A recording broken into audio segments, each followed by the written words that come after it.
দেখুন, বিহারের বিধানসভা নির্বাচনের ফলাফল ঘোষণার প্রক্রিয়া চলছে।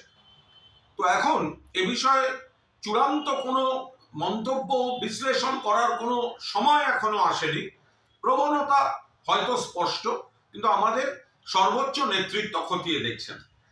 কিন্তু এর মধ্যে বিজেপির কিছু নেতা, বাংলার অথবা সর্বভারতীয় বিজেপি, তারা বিহারের সঙ্গে বাংলাকে রিলেট করে এরপর বাংলা এই ধরনের একটা ন্যারেটিভ তৈরি করতে চাইছেন।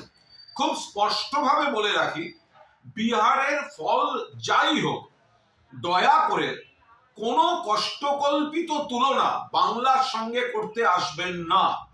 বিহারের ফলাফলের বিন্দুমাত্র প্রভাব বাংলায় পড়বে না। আপনারা এসআইআর বা এই ধরনের যা ইচ্ছা চক্রান্ত করতে পারেন, তার মোকাবিলা মমতা ব্যানার্জির নেতৃত্বে অভিষেক ব্যানার্জির সেনাপতিত্ব হবে। কিন্তু বাংলার রাজনীতির ফ্যাক্টরগুলি সম্পূর্ণ আলাদা।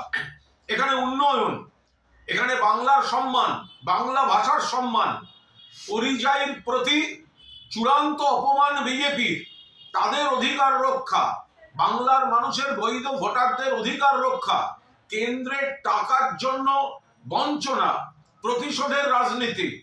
এখানে বিজেপি মানুষের দ্বারা প্রত্যাখ্যাত, আর শীত গ্রীষ্ম বর্ষা মমতা বন্দ্যোপাধ্যায় ভরসা, যার উন্নয়নের মডেল অন্যান্য রাজ্যকে অনুসরণ বা অনুকরণ করতে হয়। ফলে বিহারের রেজাল্ট যাই হোক, তার প্রভাব বাংলায় পড়বে না এবং সম্পূর্ণ ফ্যাক্টরগুলি আলাদা। এখানে তৃণমূল মানুষের বন্ধু এবং সামাজিক আর্থসামাজিক কাঠামোয় মানুষের আর্থিকভাবে সামাজিকভাবে তৃণমূল বন্ধু, এবং বিজেপি বঞ্চনা, উপেক্ষা, অপমান, অস্তিত্বের সংকট তৈরি করে দেওয়ার জন্য বিজেপি এখানে শত্রু। ফলে 250 আসন নিয়ে প্লাস মাইনাস চতুর্থবারের জন্য বাংলায় মুখ্যমন্ত্রী হতে চলেছেন মমতা বন্দ্যোপাধ্যায়। বিজেপি যে নেতারা বিহার দেখিয়ে বাংলা টেনে সকাল থেকে মন্তব্য করছেন, তারা অকারণ পরিশ্রম করছেন।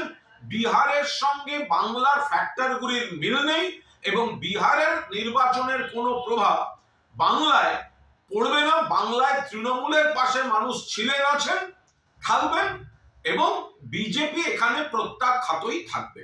আর বাকি নির্বাচনী বিশ্লেষণ বিহারের, সেটা আমাদের নেতৃত্ব খতিয়ে দেখছে।